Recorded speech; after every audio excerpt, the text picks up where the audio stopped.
Hi, everyone. I just wanted to welcome you and thank you for joining us today. So my name is Rachel Summer, and on behalf of WellLink Health Alliance, I'm really glad you could join us for our education series today. The topic is understanding addiction, treatment, and recovery. So we are here today as part of the Northeast Ohio Opioid Consortium, which is a clinical and community collaborative that WellLink is proud to support, and all of us here are working together to address the substance use and opioid crisis in our region. So this work and this event is really made possible because of our partnerships, especially with the Cuyahoga County Board of Health, who has joined us today. The consortium is actually a sub-grantee of the Overdose Data to Action local grant. This CDC funding is really essential for building the partnerships that are needed to close gaps and ensure that people can access the services that they need. We also want to provide a special acknowledgement today for this month's event, which is being coordinated in collaboration with the Prevention and Education Subcommittee of the U.S. Attorney's Heroin and Opioid Action Plan. We're very grateful for their partnership. So we have a really important and insightful discussion ahead. And to get started, I'd actually like to hand things over to Karen Snyder, the chair of that committee, who will tell you more about the U.S. Attorney's Heroin and Opioid Task Force.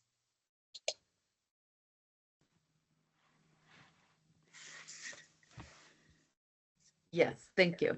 So with our Heroin and Opioid Task Force Prevention Education Subcommittee, we have certain bullet points that we are focusing on outreach and education for prevention, treatment, harm reduction, and and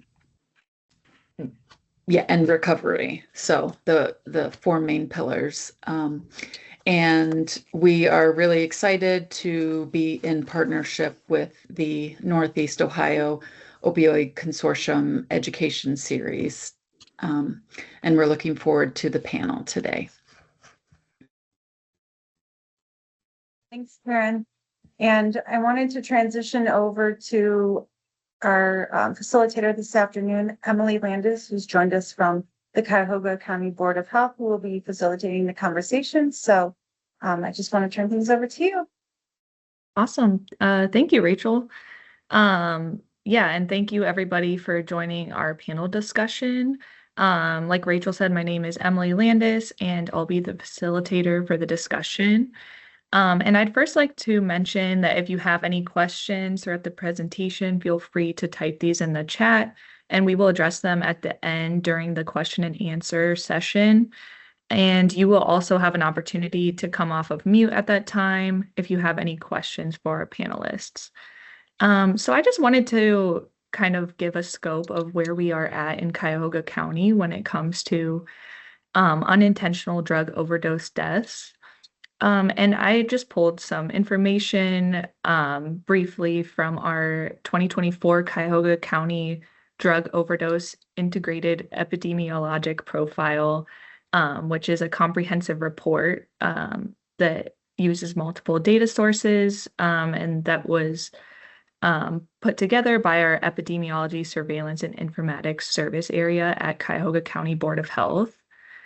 And we see that over half of unintentional deaths in Cuyahoga County are due to drug overdose at about 56%. And we also see that fentanyl and cocaine are the driving unintentional drug overdoses in Cuyahoga County. And we also see the city of Cleveland experiences the highest burden of drug overdose, and that is based on multiple data sources of EMS, emergency department, and death data. And we do see that currently the unintentional drug overdose deaths, or UDODs, are at decade lows. In 2024, there were 419 in Cuyahoga County, while in 2023, there were 635 UDODs. So while this is a success, we know that there's continued work to do to drive the overdose rate down. We also know that individuals living with substance use disorders can and do recover, reconnect with their communities, and lead fulfilling lives. And so today we'd like to discuss and deepen our understanding of the full continuum of care, and that's from addiction to treatment and to recovery, and recognize the vital roles that professionals and community members play in supporting people throughout their journey. So I'd like to begin by giving each panelist an invitation to introduce themselves. And as a part of your introduction, can you please briefly describe your professional role and how you support individuals living with substance use disorder or those in recovery? And I will ask Dr. Papp, can you please start us off? Sure. Welcome, everyone. I'm Joan Papp. I am an emergency physician and also board certified in addiction medicine. I have been doing this work for, over 10 years with the founding of our Project Dawn program in 2013. Since that time, we've expanded our work. We are an office of, almost 20 people, or maybe even over that now, that includes folks who do education, advocacy, and treatment. And in terms of treatment, we provide treatment in the emergency department, in the jail, and we have a walk-in clinic. We also provide harm reduction in the form of syringe exchange and naloxone distribution. Awesome, thank you. And Erin? Hi, everyone. Good afternoon. My name's Erin Helms. I'm a licensed clinician and a person in long-term recovery. Over the past 10 years, we have operated recovery housing specifically for women in Cuyahoga County. In addition to that, about 8 years ago, we started with the City of Lakewood and the Adams Board and OD2A to do a quick response team that has grown from the Lakewood Emergency Department to all of the Cleveland Clinic emergency departments, offering virtual peer support that connects people directly from the emergency room to detox or whatever form of treatment they're looking for. So good to be here. Awesome, thank you, Erin. And I'll transition to Sarah. Hi, everyone. I'm Sarah Zalagowski. I am the executive director and founder of Project White Butterfly. We are a nonprofit organization that serves people kind of across the spectrum of substance use continuum of care. So we start out doing outreach work on the streets of the community in heavily impacted neighborhoods where we're distributing Narcan, first aid, hygiene, and other tangible resources to people. We provide linkages to care. So when someone's ready to make that move into any type of treatment, or even if someone's looking for mental health or primary care, we help make that transition to those services. And then on the back end of things, we facilitate a recovery community organization called the Recovery Collective in Parma, Ohio. And we host recovery support meetings. We provide one-on-one peer support. All of our services are absolutely free of charge, no insurance needed or anything like that. And we are an organization run by all people in recovery. So all of us have lived experience, and we're able to make those connections with people and really help provide support, like I said, across that continuum of care as they're receiving different services from different providers, and really help to strengthen people's autonomy and their desire to really continue to stay engaged in their recovery. Awesome. And last but not least, Dr. Kolb. Hi, everybody. I am Jason Kolb, and similar to Dr. Papp, I'm an emergency medicine physician and an addiction recovery physician. I had a disabling accident about 3 years ago, so I no longer practice emergency medicine. I do see addiction recovery patients 1 day a week, and I'm down in Summit County and Portage County. So I most recently worked at Akron City and Barberton with Summa Health System. And even before I got there, about 6 years ago, Summa had a pretty robust efforts related to addiction recovery in the emergency department. and it's called the First Step Program. So I'm kind of the physician member of that team. The main work is done by nurses that we call addiction care coordinators, and they are exclusively dedicated to our substance use patients in the emergency department, linking them to care, getting them with a peer recovery coach, initiating buprenorphine, getting them follow up for addiction recovery. And so there's, grant money and reporting and stuff that I'm part of administratively. And then finally, I teach part-time at Northeast Ohio Medical University in Portage County. So I'm excited to be here. Thanks for having me. Thank you all for the great introductions. And I'd first like to start us off by building a shared understanding of addiction and the factors that contribute to it. So the first question is for Dr. Kolb. What is substance use disorder and how does it differ from substance abuse? Yeah, thank you. And that is a good question. I've worked in the emergency department for about 20 plus years. I started doing addiction recovery about 8 or 9 years ago. And addiction or substance use disorder, I found is really hard to define, especially like succinctly. So I'm going to read a definition because I really like it. And it's from the American Society of Addiction Medicine. And it goes like this: addiction is a treatable, chronic medical disease involving complex interactions among brain circuits, genetics, the environment, and an individual's life experiences.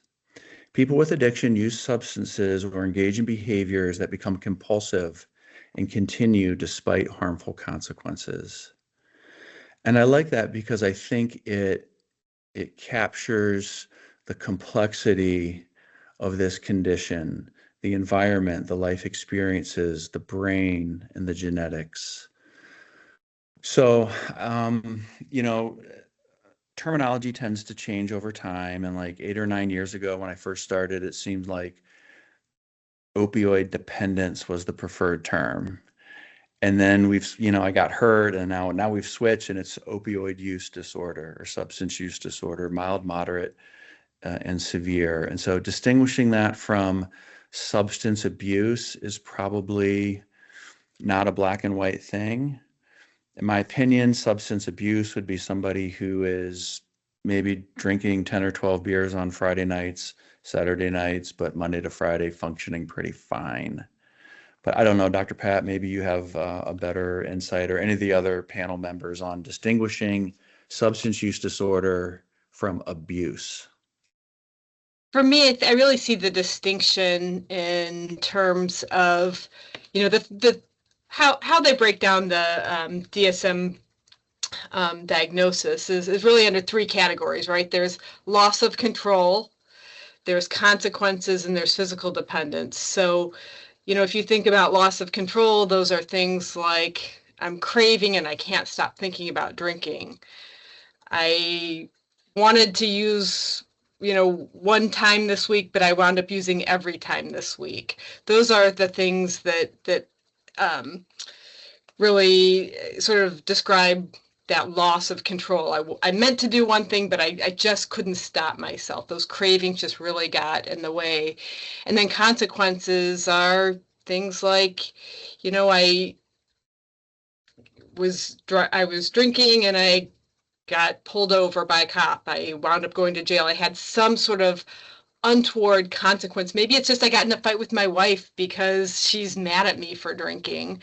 Those are consequences. So if we're able to avoid consequences, if we're not craving and thinking about the substance repeatedly, it differs from dependence, because dependence is that physical, that third piece of the DSM-5 is the physical dependence and withdrawal.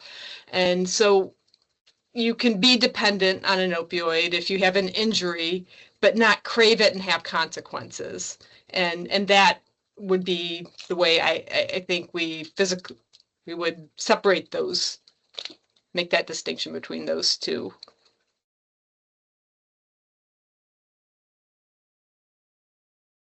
Great, thank you both. And I'd love to just explore how personal experiences such as trauma can shape someone's journey. So how does trauma intersect with and influence addiction? I think that question was for me. And I'm certainly going to welcome other folks' input as well. So, trauma and stressful experiences can really be a major factor in the lives of our patients who have substance use disorders and people who are just using substances. We know that our patients experience abuse, violence, neglect, and all of those things lead to stress, anxiety, to just sort of an overwhelming feeling of distress. And in adults who are experiencing these things, they may want to do something to relieve it. And for folks who have not developed very, good or learned very, better coping mechanisms, they may lean on a substance to relieve that stress, to relieve that anxiety. Sometimes in society, we hear that as self-medicating. We want to self-medicate that pain or anxiety. So we definitely see substance use come into play, and as a result of trauma, neglect, all of those traumatic experiences. We also know that trauma can affect your brain, and especially early in development, it can affect the way we respond to stressors, can affect our behavior. And there's actually been a lot of research around early traumatic experiences and how those can affect our behavior later in life. And we know that things like the ACEs, the Adverse Childhood Events Score, is a tool that we can use to sort of predict how often those early life stressors can go on to increase your risk for substance use and other mental health problems like, attempted suicide and that type of thing. So, I think there's sort of it can be broken down into two categories. It can, the stress can alter your brain and make you more likely to use, but you can also be a person who experiences trauma and use substances as a result of that. I would welcome any other thoughts on that as well, but that's sort of how I see that intersection. Yeah, I would just echo what Dr. Papp said. I don't know if you ever had this experience, but when I first did addiction recovery, I was in Alliance, Ohio, working in the ER, and the recovery center was also in Alliance. So inevitably, I ended up seeing patients in the addiction recovery clinic that I knew from the emergency department. And I will say that I just remember this one patient in particular. I was so humbled, and I thought, but for the grace of God go I. Because she was a frequent utilizer of the emergency department, a very high utilizer. And then she comes to the addiction recovery clinic, and I learned her story, and I learned about her childhood. And I watched her do literally a 180 in her life, on buprenorphine and with the other behavioral health aspects. And so it was really, really convicting to me. It was very humbling, and to recognize many of these patients, probably most of them, have experienced tremendous trauma, and they may be, quote unquote, self-medicating some of that. And many of them too, I would say, have untreated serious psychiatric disorders. And if you can imagine how uncomfortable it is to have severe anxiety, paranoia, and hallucinations, these folks will do anything to try to relieve those symptoms. And if they find that an opioid or a substance of abuse does it, then that's all they know. And so it's humbling. It really helps explaining the behavior, and I think it increases empathy for caregivers.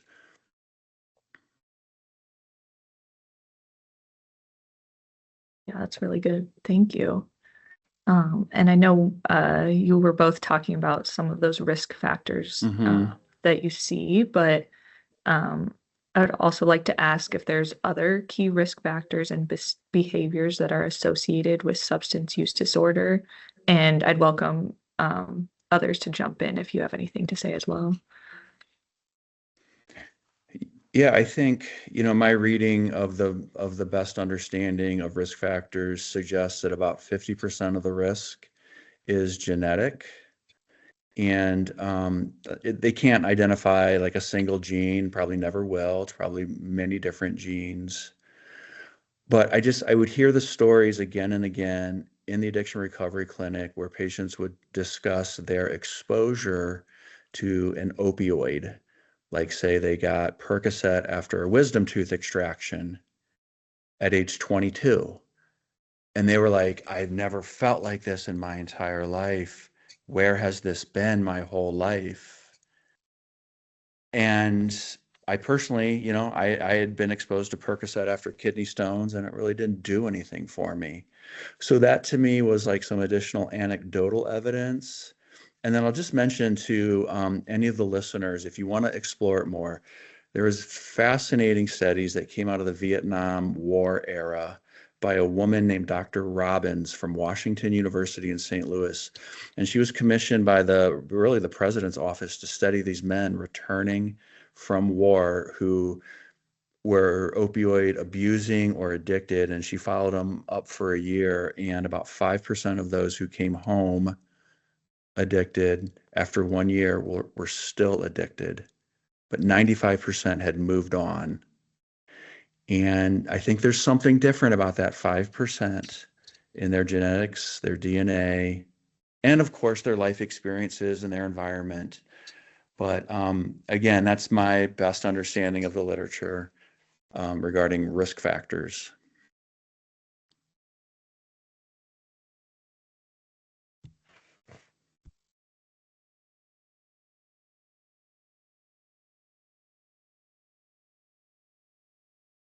All right, thank you so much. I'd like to transition to talk more about treatment and harm reduction to our next question. And this is for all of our panelists. You all represent different points along the continuum of care. So can you describe what a comprehensive treatment continuum looks like from initial intervention to long-term recovery? I'll go ahead and start with that. Project White Butterfly does a lot of street outreach work. We have been doing that street outreach work since 2021. And I will say that the relationships that we build with people through that outreach work, the consistent visiting of specific locations, being able to provide resources to those people, creating space where we're able to share lived experience back and forth. It's literally my favorite part of the work that I do. And I think the continuum really starts with building those trusting relationships and having someone who potentially is in need of services, connecting with someone who has been through what they're going through, right? It's very comforting to have someone who knows and can share their experience of what to expect as far as specific treatment centers or specific medical providers, or even what it's like going through detox and what helped. And sometimes it's the more professional advice that we're giving. Sometimes it's the home remedies, that we're giving. And building those trusting relationships is really where it starts, so that we can filter people into those resources when they reach out to us and when they are ready in that moment of willingness that they may have to reach out for those services. So I really emphasize that continuum. We may think that it starts when someone walks through a door, or it starts when someone initially starts that detoxing process. As a person in recovery myself, I wanted to stop using for over a year before I stopped. And during that year, I reached out to different places. I talked to different people. And so that continuum really starts very early on. And I think that's a really important piece to remember, where we need to start proactively working with people at that time, and not just brush it off as, oh, you're just trying to get something from me, or, oh, this is manipulation, is something we hear from a lot of family members. And so we're working with family members now as well. But that starting point, to me, I think it's really important for people to recognize how early that continuum starts.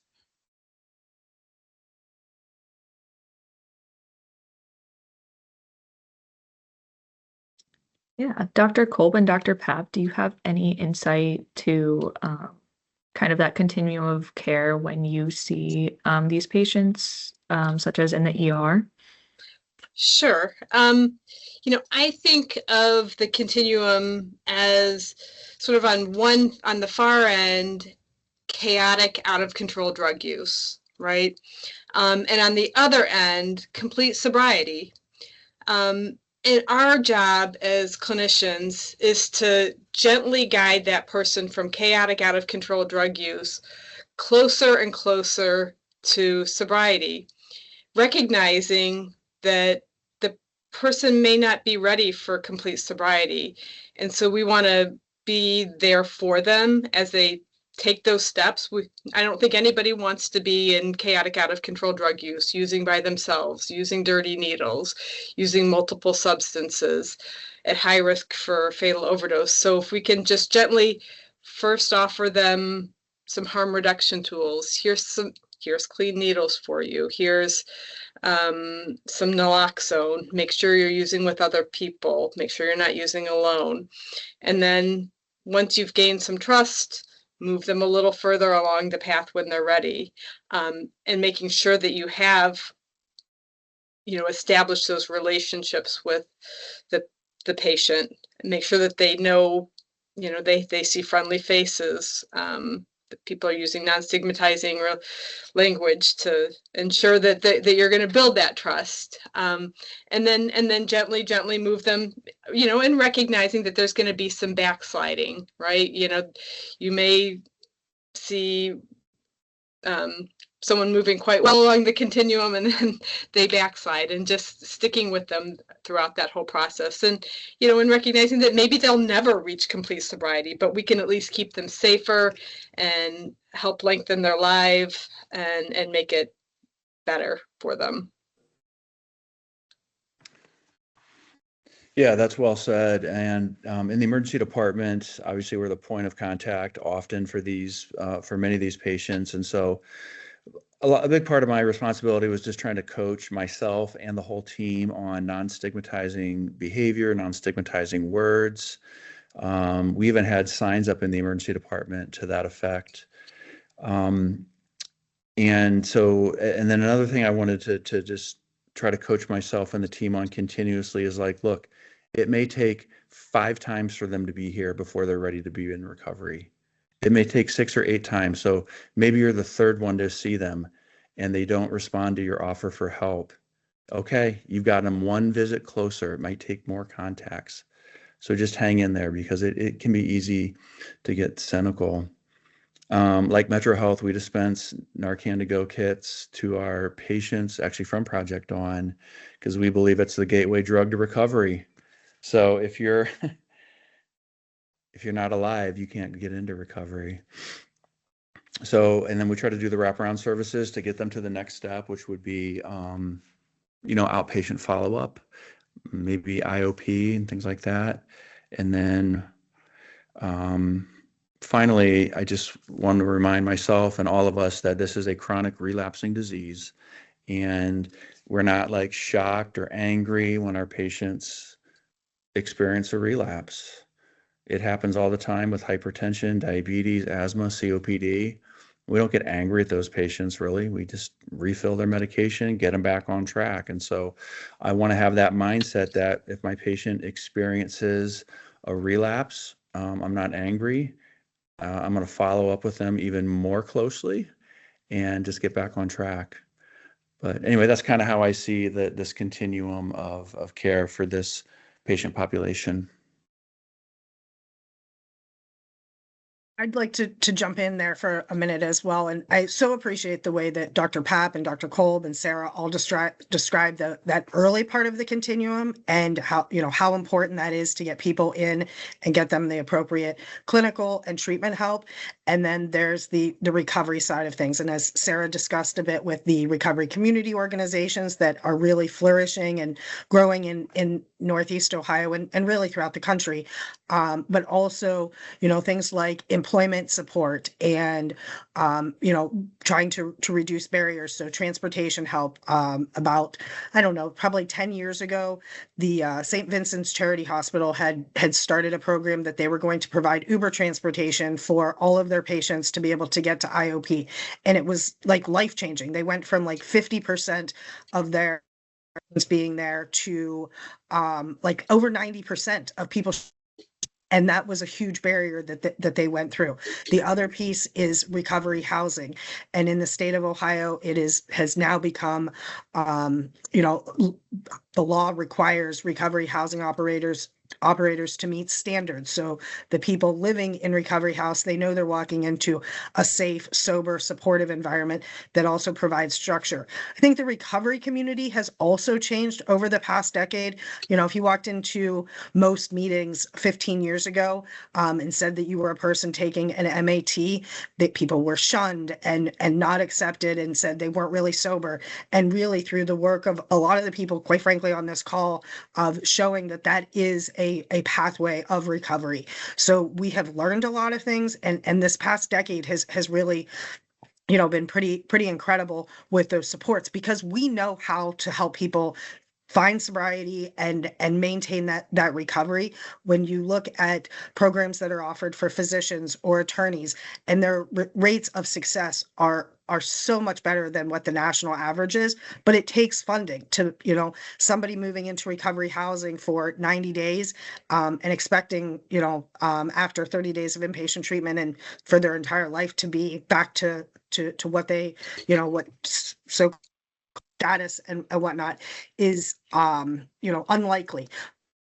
And we provide that support, those programs out there that are supporting people in different, with different amounts of support over the course of a couple years. That's really when we find that success and people learning those healthy skills that we all know are necessary for finding long-term recovery. Yeah, I just, I want to pop in one more time to emphasize what Erin said. For certain people in recovery who are licensed and professionals in their fields, their requirements and the length of time that they are held accountable to reporting and staying engaged in recovery activities, it's much longer than the average Joe like me. I had 18 months of probation, and people who are engaged for 5 years have a much higher success rate. And that's one of the things that we face with a lot of community members when we're at outreach. We're talking to families and they're like, oh, my son went to treatment and he did 90 days here and he came home and he did IOP and he was sober for a little while and then he returned to use, and he just must not want it enough. And I think there's definitely still room for education about the post-acute withdrawal for people, the brain changes that happen, especially with long-term, heavy substance use for certain people. That recovery it's a long process. And as daunting as that may sound to people early in recovery, we really emphasize to them that, those first 5 years are really, really a critical time. And again, as a person myself who has been through that, I can attest to that. There's a lot of life changes going on. There's a lot of stress during that time. Financial situations, family situations, all of that. And to work through that with essentially your number one coping skill being taken away from you at that time, it's really difficult navigating that. So, on that back end of the continuum of care, again, I think we need to recognize how long that does take for that recovery process to, I don't want to say it's ever done, but for it to be a more comfortable place where we can kind of ease up with the support for some people.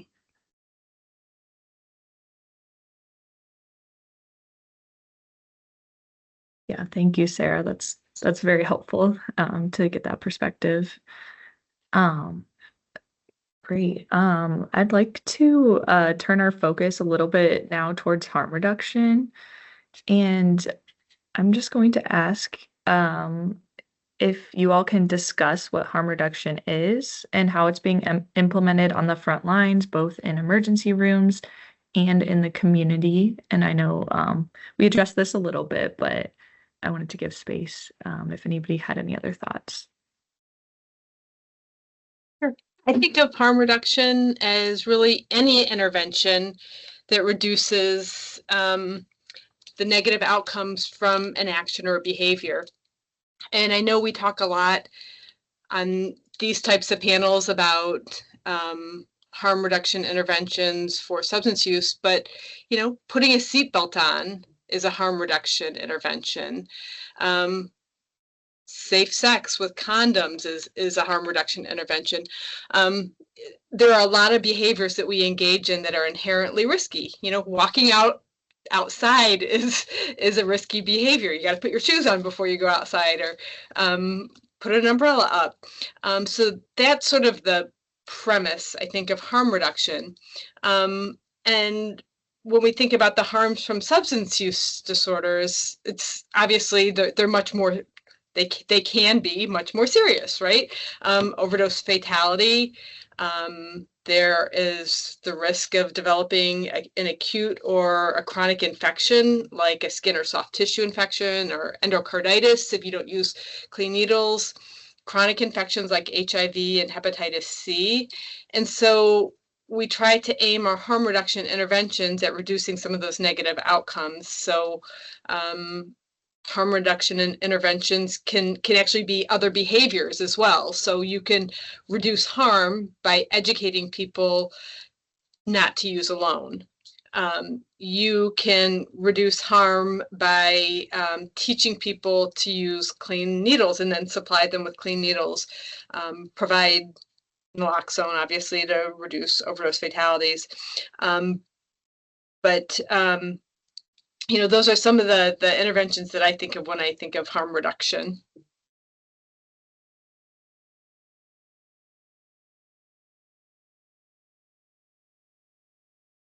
I will also just speak to that. I mean, I agree with everything Dr. Pap said.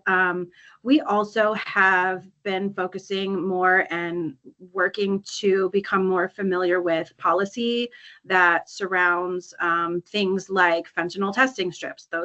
We were handing those out before they were technically legal to be handing those out. They were still considered paraphernalia. So paying attention to things like that and speaking up and advocating. It's not my favorite thing, but it's a huge piece of the puzzle, right? To helping people stay safe. And so that, the programs can't operate sometimes. There's a lot of harm reduction programs that are facing a lot of challenges right now because of policy changes, policy restrictions and things like that. And so it's really important to work on the advocacy end of those things as well to make sure that we're able to do the work that we do.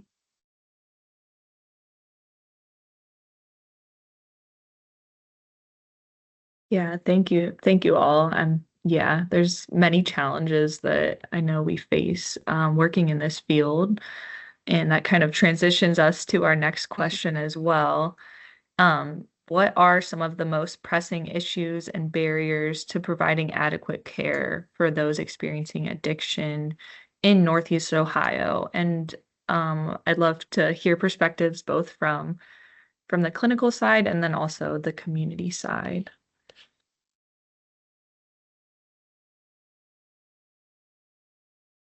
I'm happy to take on the question. I think, as was mentioned, we're moving towards, nationally, I think as a society, away from prioritizing these populations.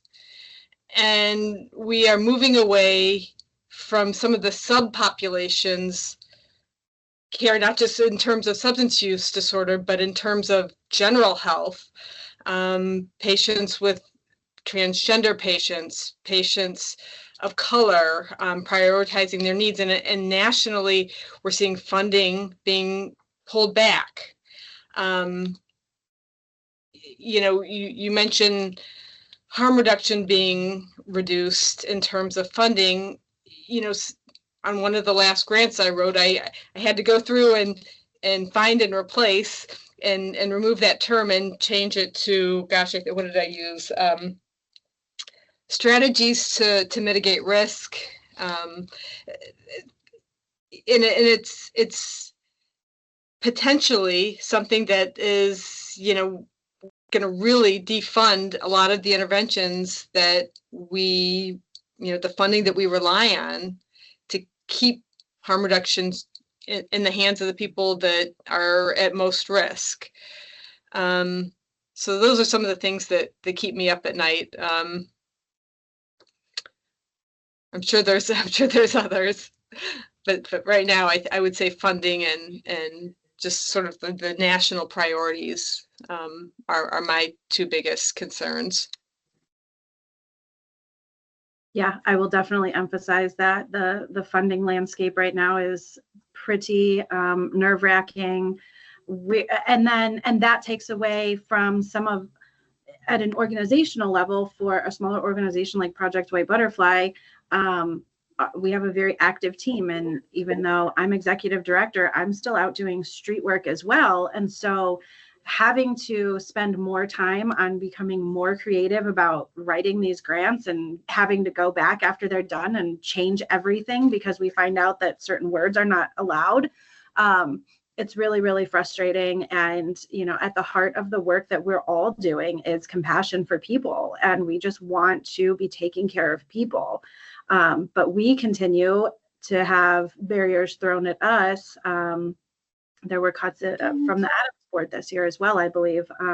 We don't receive Adams Board funding at this time, but in Cuyahoga County, the Adams Board cut funding for programs. So that does make it really difficult. Also, the changes to Medicaid. Most of our population that we serve is insured with Medicaid and state level insurance. And again, tons of changes happening at that level as well. So it creates numerous barriers for people.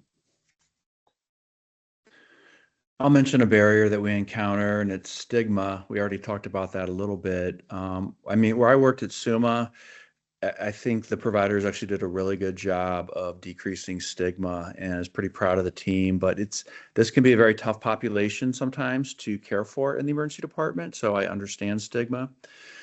So we got to work at that. That's something that we can personally control as providers and caregivers, and try to influence those around us. The other thing I'd run into sometimes is stigma from the patients and their families themselves. They'd say things like, oh, I'm not, getting on buprenorphine is just trading one addiction for another. Like the patients themselves would say that, or their families, or I've heard buprenorphine is, it's worse than heroin, so I don't want any part of that. And so that's when we need to take the time to do some education on what buprenorphine is. So yeah, stigma remains. Yeah, some of the barriers that I think about, I had mentioned transportation. If people can't get to appointments, that creates a problem. And we, during COVID, had done so many things virtually that it kind of became a bit of the norm. And some of those have been, taken away, or people have to I think a lot of people also like being in person, but they have to be able to get there. So our transportation system still is problematic for folks, because let's face it, a lot of times when people are coming into early recovery, they may have their license suspended. They may not have a car anymore. There's some of those challenges, and we don't have great public transportation still in Northeast Ohio. Additionally, one of the things with the co-occurring factors that we see of folks, mental health providers. I know that Metro Health, the psychiatric emergency department and program that was over in Cleveland Heights was a godsend, quite frankly. I mean, we utilized it quite a bit. It was fantastic, and there's been reports of it no longer operating and transferring to the instead the crisis center, which as long as there's not a gap in services, that's fine. But those long wait lists, somebody gets out of inpatient treatment and then it's 90 days before they can see their psych doctor. That's just unacceptable. And we wonder why people have a recurrence of symptoms when they start hearing voices again, because they don't get their medication. So the additional supports that are out there are really fundamental too. And with these funding changes, that instability factor, how do organizations plan when there's constantly instability? The other piece that, childcare, being able to have programs for people who have children and being able to really support that. It's expensive to operate supportive services that also take into account childcare, because they're not able to bill for the child living at the house. They're not able to bill for the child being in treatment with the parent. So childcare is another factor that we really need to take a look at. And because it is that whole family unit, that if you're as we talked about the risk factors early on, we are seeing now some folks who their parents back in the early 2000s had become addicted to opiates, and those the children now of those parents we're seeing as well. So this is really it is a generational, oftentimes as Dr. Kolb had mentioned, that genetics play such a factor in that. So being able to support children in developing those healthy life skills really would save us money in the long run if we're looking at it from a funding perspective. And the last thing that I would say is, from a housing perspective, we all know affordable housing across the country is, that there's just not a reality of affordable housing. And when you're looking at providing housing for folks who have a substance use disorder, all of the barriers between stigma and the NIMBY, not my backyard issues and whatnot, that can be challenging. The final piece with housing is the way that substance use disorder recovery is funded. It's on a year-to-year basis. So when you look at things like tax credits to be able to do new projects, you need 15 years of a subsidy. And those subsidies don't exist for people that have, for programs that operate things with substance use disorder. So we still have a lot of advocating and advocacy work to do in those areas. And then one more thing I'll just share, all of the factors that Erin just mentioned, really the transportation, the childcare, sometimes people don't have a cell phone. And then there are compliance standards that people are supposed to meet, either for their healthcare professionals or for probation officers and things like that. And so oftentimes a lot of our people are classified as non-compliant in their programming, and they're either kicked out of it or they're unable to utilize resources. And it's not that these people don't want to. It's not that they're not compliant and they can't get to this appointment. I was just trying to help a woman the other day get to a probation appointment in Elyria from Cuyahoga County because her car broke down. It's not that these people are not wanting to be engaged in these programs. It's the fact that there are so many barriers to accessing those services for them that they're not able to get there. And so our peer supporters have spent some time with some of our peers and providers that they work with, trying to explain to them and helping to advocate for them that, it's not that this person is not wanting to engage in the program. It's simply that they don't have the resources to get there at the times or dates when they need to be there for it. And so, there have been definitely, things that have come along, Zoom options, virtual options, telehealth options, things like that have come along that have helped, but we still see people who are being labeled non-compliant in certain spaces.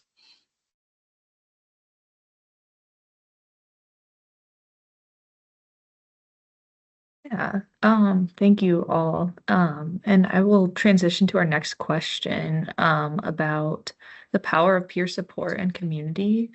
So Erin and Sarah, I'd love for you to speak a little bit about this. Can you explain the vital role that the peer navigators play in linking individuals to care and supporting long-term recovery?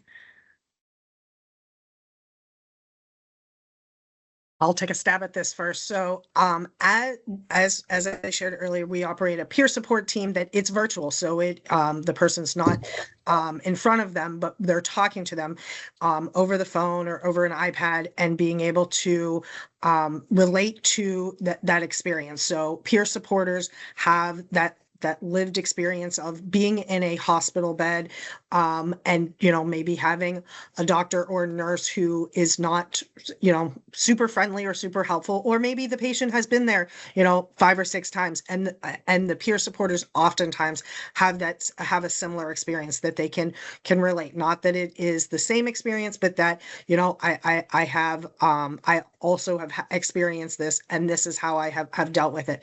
The other part that I find so important about peer support is that hope that they bring. That hope factor is just invaluable. Being able to have somebody say, I have been where you are, and today through this process this is what I got. Yes, there were these bumps along the road. This is how I overcame them. This is what I did. It took me 6 times to really be able to be able to work. So I think part of the as human beings, we relate to our peers, whether it's a physician relating to a physician, or a person with substance use disorder relating to somebody in those very early stages of recovery. We connect when we have those similar lived experiences, and peer support really has honed in on that, of how to ethically be able to provide those services, and at the same time really being able to make a huge impact. Yeah, I definitely agree that lived experience is so huge in all of this. The other thing that we see here at the Recovery Collective and our peer supporters working with peers is they are really, really helping people to find their voice and feel comfortable speaking up again. I share very often that when I first started doing this work with Project White Butterfly, I felt so uncomfortable being on virtual Adams board meetings or opiate task force meetings. And the very first time I introduced myself, I said, hi, I'm just a person in recovery, but, and then I wanted to share my insight. And I was really nervous about what the feedback would be. And the chat box filled up with, we need your voice in these rooms. We need to hear how people who have been through this can best be helped. And so working with our peers, at doctors' offices, a lot of us are really afraid to speak up at doctors' offices because we're afraid that we're going to be shut down, or we've had an experience where people have thought we were I don't remember the term for it off the top of my head right now, but where we're fishing for a certain prescription or something. And we just don't have that trust in the systems and the faith in ourselves, the confidence in ourselves to share our stories honestly with providers. So we have had peers that they'll do like mock doctor visits with the peers that they're supporting to talk through certain things. We help them prepare before doctor's appointments. That self-advocacy part of the recovery is so huge, and it's so difficult and uncomfortable, that being in a comfortable space with somebody that we can really relate to and kind of practice that, really, we have seen people really make changes in their health, in their probation situation sometimes, just by speaking up and sharing what's going on. We become so accustomed to hiding sometimes that speaking up becomes really hard. So it's so rewarding to see, though. We have had people that we met maybe at community dinners, or who found our organization and started coming to some of our recovery meetings, who then became contractors with us. And now they're working on their peer support certification because they have found that passion and that value, and have seen it work firsthand for them, what it did connecting with someone else in recovery. And now they want to be able to do the same thing for other people. And it's an incredibly rewarding field to be in. It is sometimes really difficult, as I'm sure, the medical side of this is as well. but really just watching people become more confident and grow in their advocacy for themselves is incredible piece of peer support work also.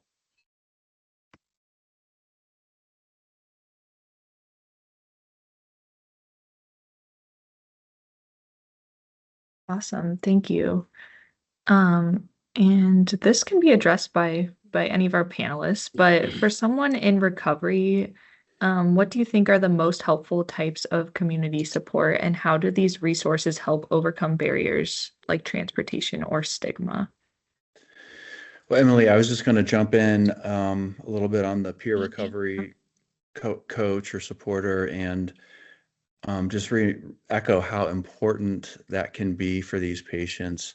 At SUMA, for quite some time, we were able to, our addiction care coordinator nurses were able to contact a peer recovery coach in the emergency department, some of whom physically showed up and took these patients home and kind of, helped them out that way. And in addition to all the ways that were mentioned by Sarah and Aaron. I can't overemphasize the critical importance of community support. I learned a little bit about this in my recovery from my spinal cord injury and the importance of being around others who had suffered that. And it's not an apples to apples comparison, but I think it's true in patients that are trying to recover from substance use. So I think 12 steps can provide this community that many of these patients need. It's not for everybody, but for many people, it's transformative. And some of it probably is the steps. And I think a lot of it is being in a community of other persons who are on the same journey, because when you suffer alone, it's pain multiplied. But when you're in community, it's pain divided, I believe. And so to be surrounded by people on the same journey, I think can be a critical part of a patient's recovery, probably as critical as the right medication.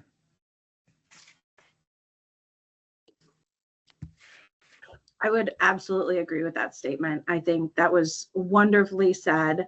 I had a really supportive family, and my family surrounded me, and they would do whatever they could to help me. And it felt weird because they didn't really get it. It felt like pity to me sometimes, but when it's people who have been through it and understand it, that type of community is so different, and really is so fulfilling and healing. So I love how you said that, though.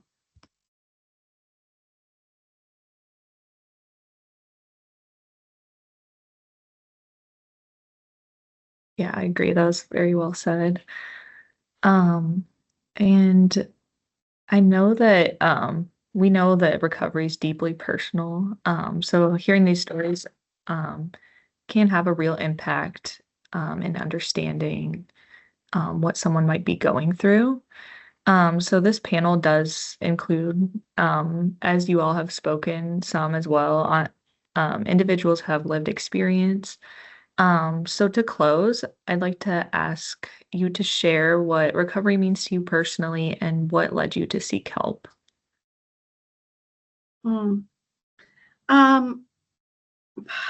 What does recovery mean to me? So for my recovery personally, it's finding passion and purpose in life. I was kind of just this Tasmanian devil before, trying to find my place where I fit in and what my purpose in life was. But recovery really helped me to, I guess, get to the core of myself. And now I feel fulfilled in being able to share my story. It really is a process. It really is a journey. What made me decide to get help? I was living in a trap house. I mean, I didn't want to be disconnected from everything. I kind of had resigned myself to probably always being addicted to drugs in my head. And if I didn't get sober, that would be okay. And that was my thought process when I was using. But at the end of it, I was out of resources. I did not want to continue having to struggle every day. Ultimately, I did not reach out for the help myself. I was arrested. My mom actually made that phone call and had me arrested, which is a trauma that she has had to work through, because who wants to call and have their child sent to jail? But seeing recovery, you know, as far as my addiction had rippled through my family and my friends and the life around me, my recovery has rippled 10 times further than that. The positive outcomes are just incredible. And, you know, we have people call us all the time. We have family members that call us often, and they're like, well, what's it going to take for him to want to get help? And I always tell them, if we had the answer for that, we wouldn't have people suffering with substance use disorder. If we had that one magic tool, we wouldn't be facing what we're facing right now. But it's different for everybody. And I hate to give that answer, but that motivation really is different for everybody. I'm so grateful for it. I'm so grateful to be in a position now where I am able to help other people find their passion and their purpose in life, and to be with them as that grows and changes too, you know, because we may be really passionate about something in our 3rd year of recovery, and by our 10th year of recovery, it's something completely different, but it's just a growth and evolution. And it's a really incredible, beautiful journey to be a part of. Yeah, and I so appreciate that Sarah said that motivation is different for everybody. But I think one of the things that's so important is the motivation. It doesn't really matter what gets a person started on their journey, but that person finding their own internal motivation to continue their recovery is one of the key pieces. So myself, I had a job. I had my own house. I was a pretty functioning adult from the outside, but on the inside, I was completely dead inside. And I had made a statement a few months before actually getting into treatment that I was just going to stop. And I really genuinely in my head thought I was going to stop. And that lasted for about 3 hours. And before I was back at, calling up the person to get what I needed. So, but for me, that feeling of dead, I couldn't feel joy. I couldn't feel sadness. And things were crashing in. I had borrowed money from just about everybody in my life that I could think of, while still having a pretty financially lucrative job at the time. And, you know, people were starting to ask some questions. And I mean, white light moment, an epiphany, whatever you want to call it. I just finally said, I need help. And fortunately at that time, because I did have a job and I had insurance, I called and got into a treatment center that day and told them, wait a second, I need to tell this to the people in my life. Can I come tomorrow? And fortunately, I was able to. But being able to get the treatment that I needed, and then the ongoing support, and as Sarah, family was also incredibly supportive and helpful. But I really, the way to learn to live again in those recovery meetings, in those support meetings, because it was people that understood what I was going through that a lot of my family members did not know, and a lot of my friends didn't understand. So that motivation, though, for me was I just wanted a different life. And I'm so grateful at the time that I got good, healthy treatment that could go through and explain the brain disease to me and could help me understand, this was why I was continuing to crave the opiates that had gotten me to this point. So that initial part of being able to get help when somebody wants it, because if at that time I called and they said, you know what, call us back in 6 weeks, or that's how long you're going to be on a wait list, who knows if I would have even been alive 6 weeks later. So when people need help, being able to access it, which we have made tremendous progress on over the past 10 years, like that is something that I think that we all need to recognize as providers and as advocates and as people working in this field, how far we have come. And we still have, quite, as we've talked, quite a bit to go still, but we really have made those changes. And that recovery piece for me, it means life, it means peace. it's a different way of living today that just feels normal. I mean, 17 years ago is when I went into treatment. So but I'll never forget that feeling of making that phone call and making that decision that was so very helpful. And I think a lot of people come in for different ways, but once they have that, little bit of moment of clarity, it really does change. Doesn't mean that you don't have recurrence of symptoms, blips along the way, but people can find that freedom in recovery.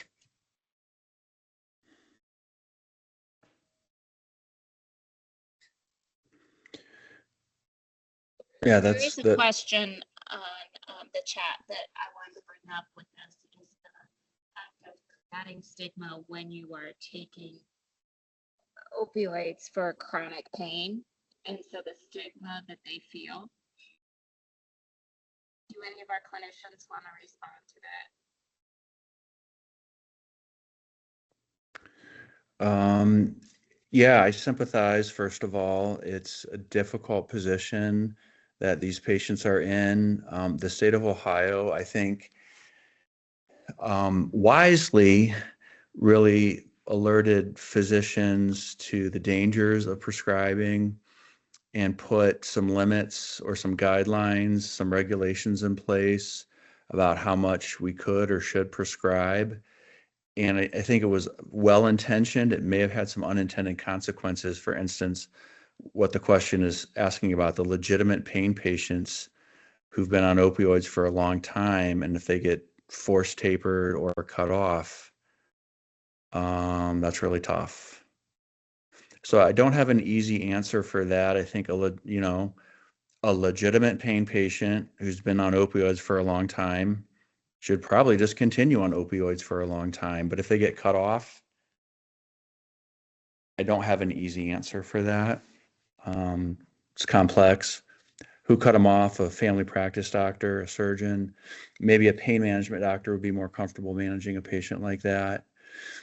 But to dovetail off that question, there's another patient population who have chronic pain and they're abusing or addicted or dependent or have substance use disorder. And those are very, very complex patients. And in those cases, I think they probably need higher than average dose. Buprenorphine is probably the best way to manage both their chronic pain and their substance use disorder. And also throw in there people that have other co-occurring mental such as ADHD, general anxiety disorder, that those medications that are can be abused as well, that can be really challenging. I know we've had different residents who have lived at the house, and we don't allow any type of narcotics typically for anything that needs a DEA prescription to be written is kind of the standard for most recovery housing providers. With that being said, we do make reasonable accommodations. So we've had people who have had severe epilepsy that the only thing that works for them are, I think it's phenobarbital. It's one of the like older barbiturates.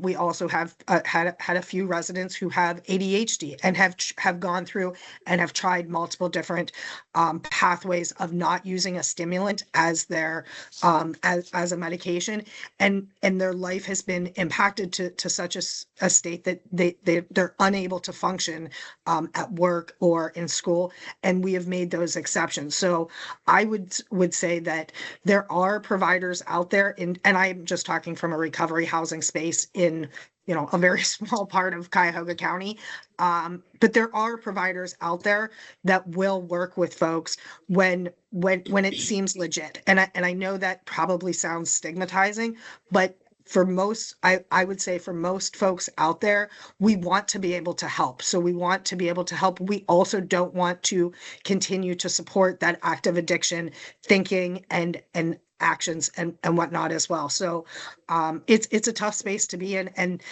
that complexity of the brain is really challenging to be able to figure out how best to help.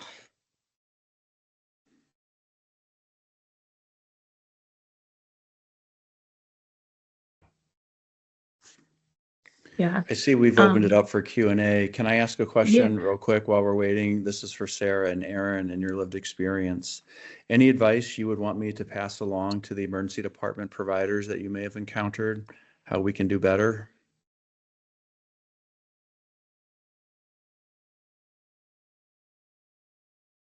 So my first thought is treat people like human beings.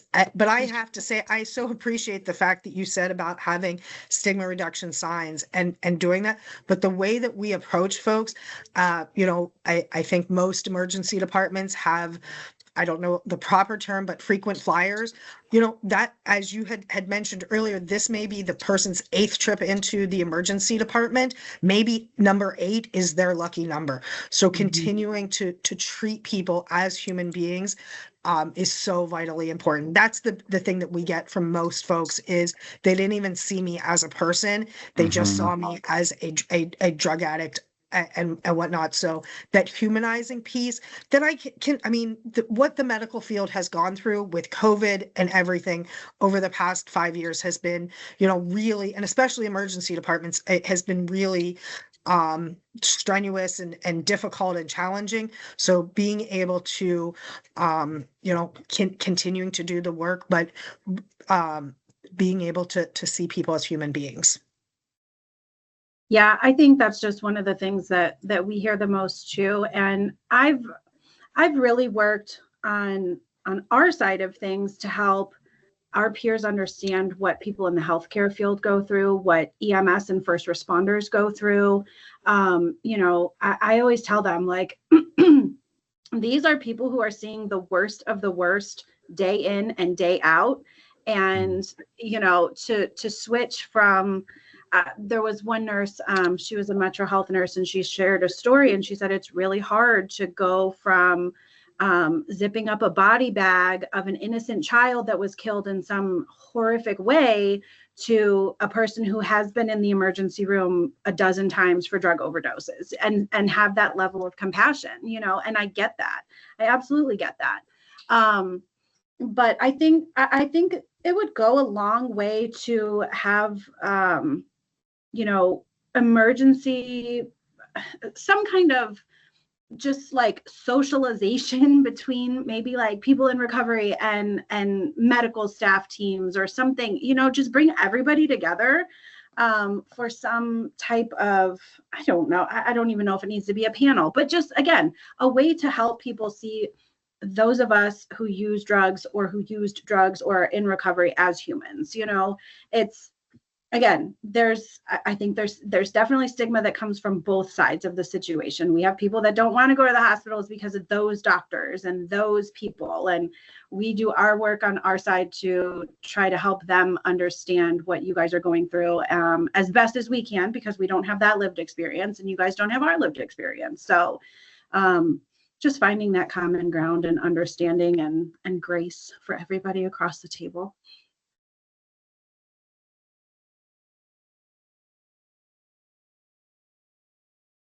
If anybody has any other questions, feel free to come off of mute or put them in the chat. I did see something in the chat box about schools not teaching youth about the consequences of drugs. I had seen that in the chat box. I personally think that, substance use should be we teach safe sex in school and we have these other forms of harm reduction being taught in schools. I think substance use should be included in there.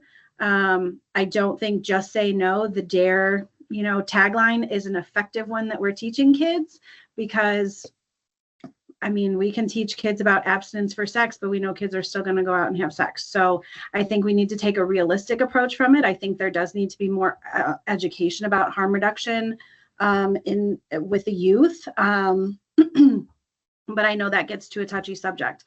I will just say that several of us in the field have young children who have gone to outreach with us. Our kids know what Narcan is. We have had families at outreach. We had a mom pull up she partied and she bought pills off the street, and she brought her 12-year-old kid to have us train him how to use Narcan in case anything happened to her. You know, that's being proactive. That's something. Is it an ideal situation? No, obviously not. But are we going to say no, we're not going to do that? No, we're absolutely going to train that kid how to use Narcan. Teaching kids the reality of the world we live in today. And in Cuyahoga County, the reality of the world we live in is that there's a lot of drugs here, and there's a lot of really tainted drugs here too. So I think that needs to be shared.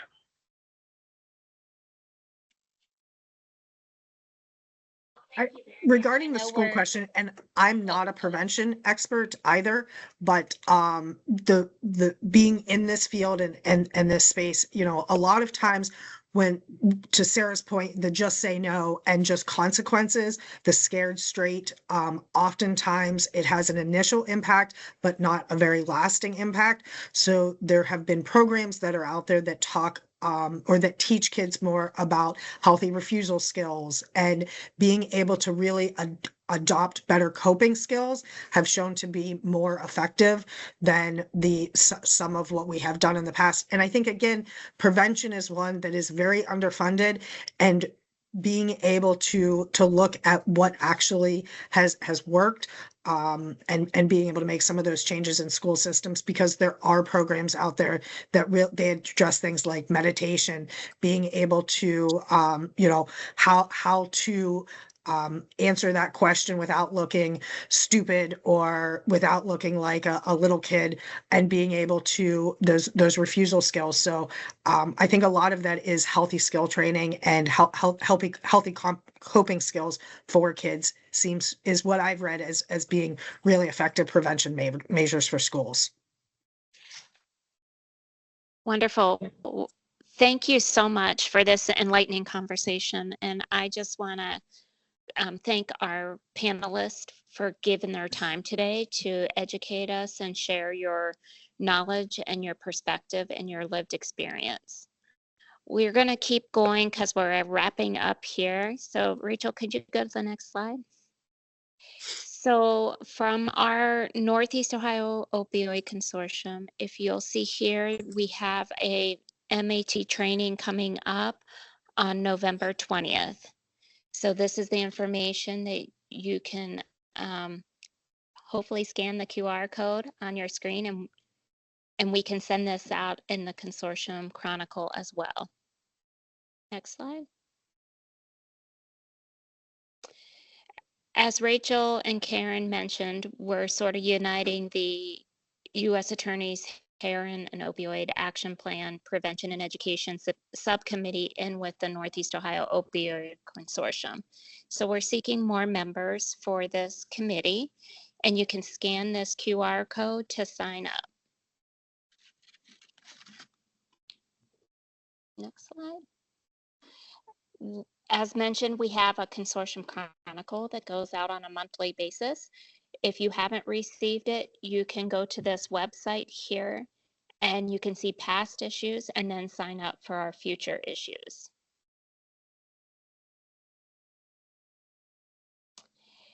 There are a couple of community events coming up. I know Karen posted in the chat as well.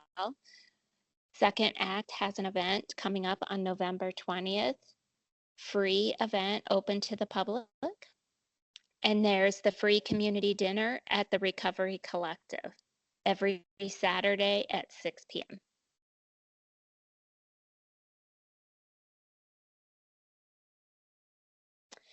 We have continued working with a working group for people with lived experience using opioids for chronic pain.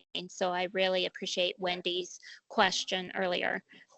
We produced this Understanding Experiences report earlier this year, and we are continuing to build a work group to continue this dialogue and build out some resources that could be helpful not only for clinicians, but also for patients and individuals with chronic pain.